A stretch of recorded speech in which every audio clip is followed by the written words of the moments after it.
চট্টগ্রামে এবার ১৬টি আসনে আধিপত্য পুনরুদ্ধারে মরিয়া বিএনপি। আর গেল ৮টি নির্বাচনে কখনো নির্ধারিত একটির বেশি না পেলেও প্রথমবার এবার ভোট আর আসন বাড়ানোর আশায় জামায়াত। এখন নিরঙ্কুশ জয় পেতে মরিয়া দুই দল। ত্রয়োদশ জাতীয় নির্বাচনকে ঘিরে চট্টগ্রামের সব আসনে প্রচারণায় দিনরাত চষে বেড়াচ্ছেন প্রার্থীরা। শেষ মুহূর্তে ভোটারদের রায় নিজেদের পক্ষে নিতে মরিয়া প্রায় প্রতিটি দল। নির্বাচনে চট্টগ্রামে বরাবরই ভালো করে বিএনপি। ১৯৯১ সাল থেকে ২০০০ পর্যন্ত ৩টি নির্বাচনে চট্টগ্রামের সংখ্যাগরিষ্ঠ আসন পায় দলটি, যদিও ২০০৮ সালের পর থেকে তা ছিল আওয়ামী লীগের দখলে।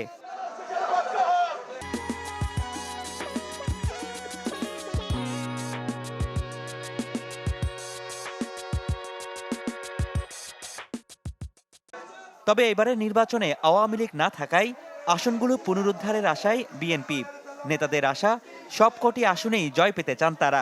আমরা আশা করছি অতীতে যেমন চট্টগ্রামের মানুষ বিএনপিকে ভোট দিয়েছেন এবং নির্বাচিত করেছেন, বিশেষ করে ৯১, ৯৬, ২০০১ সালে, আমরা সেম ফলাফল প্রত্যাশা করছি। আমরা আশা করছি যে বৃহত্তর চট্টগ্রামে সবকটি আসনেই বিএনপিকে মানুষ ভোট দিবে ইনশাল্লাহ।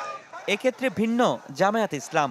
চট্টগ্রামে কখনোই সাতকানিয়া লোহাগাড়া ছাড়া আর কোনো আসন পায়নি দলটি। তবে এবারের প্রেক্ষাপট ভিন্ন। দলটি এবার সরাসরি প্রার্থী দিয়েছে ১৪টি আসনে, দুটিতে সমর্থন দিয়েছে জোটের শরিকদের।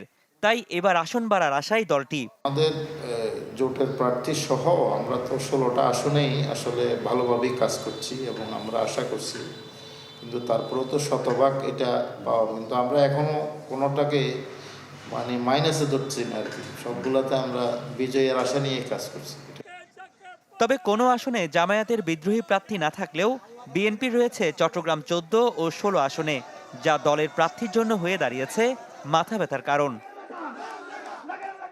রনি দত্ত, চ্যানেল 24, চট্টগ্রাম।